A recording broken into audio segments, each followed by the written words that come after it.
Tak banyak orang tahu, jauh sebelum sejarah besar penaklukan Konstantinopel terjadi, Umma Hatun, ibunya Muhammad Al-Fatih, sering membawa Al-Fatih kecil naik ke atas bukit, memandangi benteng Konstantinopel yang hebat itu dari kejauhan sambil menceritakan nubuah Nabi dalam hadis riwayat Ahmad tentang bakal ditaklukkannya benteng itu dan pujian bagi panglima dan tentara yang menaklukkannya. Itu dilakukan oleh Umma Hatun bahkan sejak Al-Fatih masih dalam kandungan. Juga tak banyak yang tahu, Bill Gates yang kita kenal sebagai salah satu kampiun di bidang IT, ternyata tak hanya sibuk dengan urusan bisnisnya, ia juga melakukan pekerjaan rumah seperti mencuci piring, membuang sampah, dan menggosok meja dapur. Katanya, melakukan tugas yang acap dianggap oleh banyak orang remeh-temeh seperti itu membuatnya tetap rendah hati dan membumi, serta membuat orang lain merasa dihargai. Bill Gates juga diketahui sangat rajin membaca. Dia membaca setidaknya 50 buku dalam setahun. Nah, saudara, seringkali kita melihat orang lain tampak lebih sukses daripada kita. Padahal di setiap public life itu, kita harus menyadari itu ada yang disebut private life atau kehidupan pribadi. Yaitu ketika kita ada di dalam kehidupan yang hanya terlihat atau diketahui oleh orang-orang dekat kita, atau bahkan tak terlihat oleh siapapun. Hal inilah yang pernah disinggung atau dikatakan oleh Malcolm X. Dia mengatakan, anytime you see someone more successful than you are, they are doing something you are not.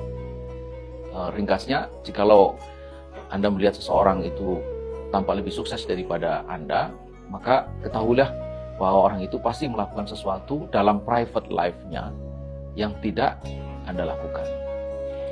Nah, saudara, berkaca pada prinsip sederhana ini, sesungguhnya Islam telah mengajari kita untuk menata kehidupan pribadi kita dengan sebaik-baiknya, dengan takwa, doa, zikir, wirid, ibadah.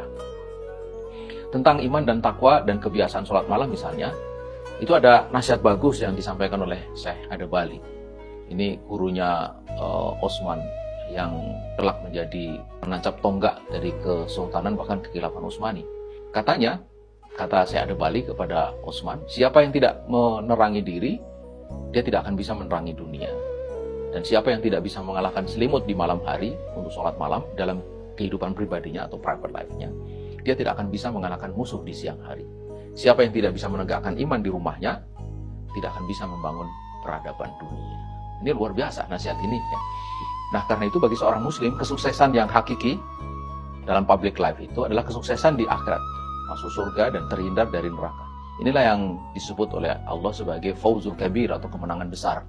Dan hanya ketaatan sempurna kepada Allah sajalah, baik dalam public life maupun private life, yang akan mengantarkan kepada kemenangan besar itu. Ketaatan membawa keridhaan Allah, dan keridhaan Allah membawa kepada keberkahan.